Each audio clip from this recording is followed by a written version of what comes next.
السلام علیکم every one. آج کی جو ہماری ویڈیو ہے، آج ہم جس موضوع پر بات کر رہے ہیں وہ ہے انسان اپنے اندر موجود جلد بازی پر کیسے قابو پا سکتا ہے۔ دیکھیں، بے چینی تو دور ہو جائے گی بڑی آسانی سے اگر جب بھی ہمیں فرصت ملے ہم یہ یاد کریں کہ کب میں مایوس ہوئی اور مجھے غیب سے مدد آ گئی، کب میری ضرورت پوری نہیں ہوئی مجھے غیب سے مدد آ گئی۔ تو میرا اللہ بڑا مہربان ہے جو مجھے لک آفٹر کرتا رہتا ہے، تو وہ مجھے لک آفٹر کرے گا۔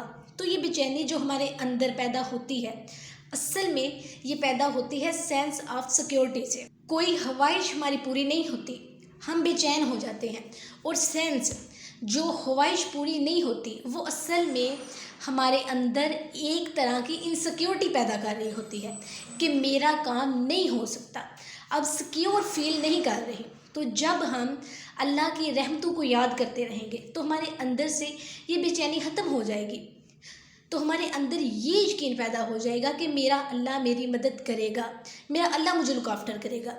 وہ میری پیدائش سے لے کر اب تک مجھے لک آفٹر کرتا آیا ہے۔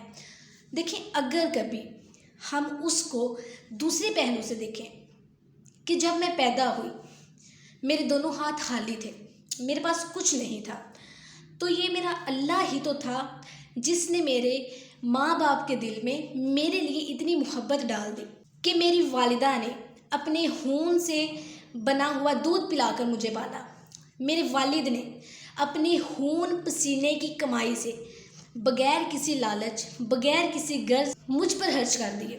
تو یہ اللہ ہی تو تھا جس نے ان کے دلوں میں میرے لیے محبت ڈالی، مجھے زندہ رکھنے کے لیے، میرے پلنے تک، میری پرورش ہونے تک اور میری تعلیم و تربیت، اس میں وہ محبت ان کی کام آئی۔ تو یہ میرے اللہ نے یہ کیا ہے، پہلے لمحے سے، پیدائش کے فوراً بعد کے لمحے سے لے کر آج تک وہ مجھے لک آفٹر کرتا رہا ہے، تو آئندہ بھی وہ مجھے لک آفٹر کرے گا۔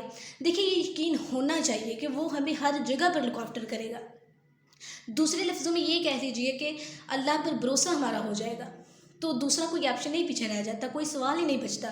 تو دیکھیں، یہ جو جلد بازی ہے، جلد بازی کا یہ ہے کہ ہم صبح سے شام تک 10 بار پڑھتے ہیں، جگہ جگہ پڑھتے ہیں کہ اس وقت تک کوئی انسان نہیں مار سکتا جب تک وہ اپنے حصے کا آخری لقمہ تک نہ کھا لے۔ یہ میں مفہوم بیان کر رہی ہوں، یہ لفظی ترجمہ نہیں ہے۔ تو جو چیز میری تقدیر میں لکھ دی گئی ہے، جو میری قسمت میں لکھ دی گئی ہے، وہ تو مجھے مل کر رہے گی۔ کوئی فیکٹر، پھر چاہے وہ وقت کی ہی کیوں نہ ہو، کوئی نہیں مجھ سے چھین سکتا جو چیز میری تقدیر میں لکھ دی گئی ہے۔ تو میں اپنے ایلبو کا استعمال کیوں کروں، میں رستہ بنانے کے لیے اپنی کونی کا استعمال آخر کیوں کروں؟